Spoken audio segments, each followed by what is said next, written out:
दे अलुकात्यार में वाक़ ही कदीम तिरस से कायम सदियों पुराणो ॻोठ मजनू आलमाणी है।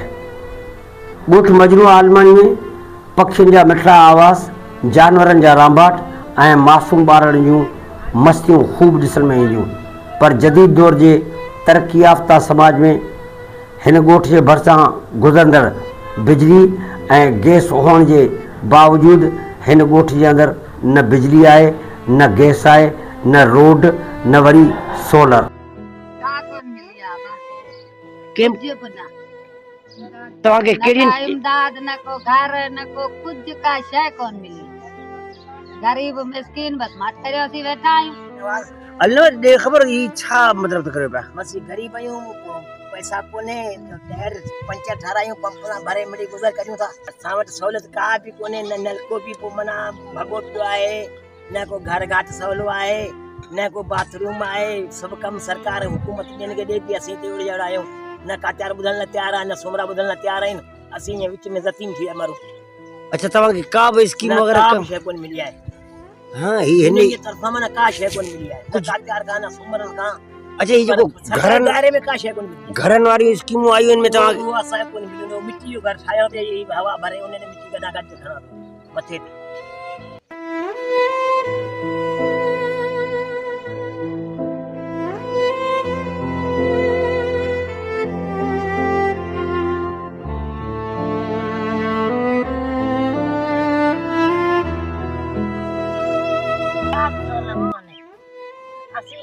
जतीन थी प्यार लू, बाकी का भी सहूलत कोने। नंढड़ा नंढड़ा बच्चा, मुझो घर वारो पीर सन आई आन मजूरी करियो, मजूरी खाऊं।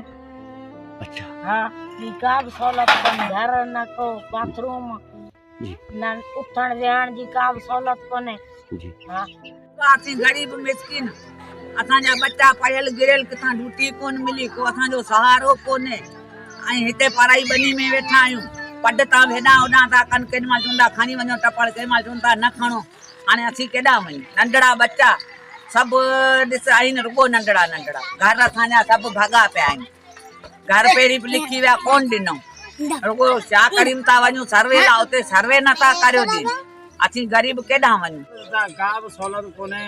इहो जेको पाणी जी सहूलियत, न नलका, न बाथरूम, ऐं न के जायूं जो मिलंदियूं तव्हांखे लिखी विया उहे बि कोन मिलियूं। ऐं मिस्किन माण्हू मज़ूरी सॼो ॾींहुं करियूं, 12-1 बजे ताईं 400-500 रुपया तारीख़ 500 मां छा थो मिले।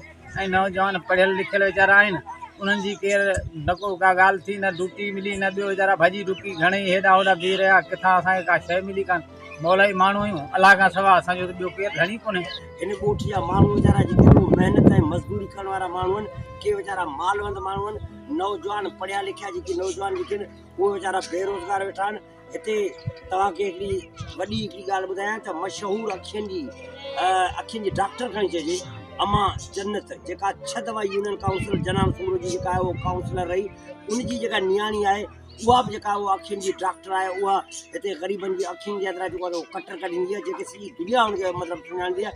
हीअ मशहूरु हिकिड़ो ॻोठ आहे जंहिंजे अंदरि पूरे ज़िले टंडे मोहम्मद ख़ान समेत कड़ियो, गवर, गोलारची, बदीन ऐं अलाए किथां किथां जा माण्हू जेके आहिनि से हिते अचनि था। वॾा वॾा गाॾियुनि वारा, वॾा वॾा सरमाएदार माण्हू अचनि था। पर हिननि ग़रीबनि खे कंहिं बि क़िस्म जी का बि बुनियादी सहूलियत जेका आहे सो अञा ताईं न ॾिनी वई आहे।